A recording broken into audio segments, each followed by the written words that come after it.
There's a term, I think it's in Japanese, that I love. I won't try to butcher it with my pronunciation, but basically it translates to this idea of forest bathing, like getting outside in nature, getting outside the busy, modern world of glass and concrete, and getting off into the actual dust and the dirt and the pollen and whatever, and you find how clean you get real fast. Marcus Aurelius' writings are filled with these poetic observations. He talks about the weight of the grain bending under its own weight. He talks about the furrowed brow of the lion. He talks about the flecks of foam on a boar's mouth. You know, he talks about the way that olives fall ripe from the tree. He's bathing himself in the beauty of nature. I took my son for a bike ride this morning.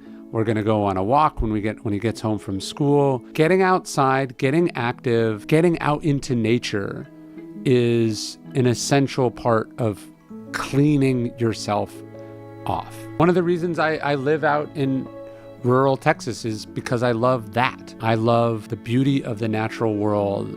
Seneca called it a temple of all the gods. And yet so many people's lives exist inside a cubicle, inside an office building, inside their car, right? They go from one hermetically sealed container to the next, to the next, to the next. And what they're missing is beauty of that world. There's a William Blake poem about how a wandering deer here and there keeps the human soul from care. You might get a little dirty doing it. You might get some mud on your boots, some dust and dirt on your clothes, but you will come back cleaner and clearer than ever. Pierre Hadot, one of the translators of the Stoics, talks about these experiences of immensity that make you feel both very small and very big at the same time. And I find that helps give me perspective. It reminds me that my stuff isn't that important, that my house in the country is not nice because it is big. It is nice because it is in the country. And it's that the dirt roads that I walk on, that's the real luxury, not the square footage that I have. And that there's beauty everywhere. And there's something I think here about spring especially, right?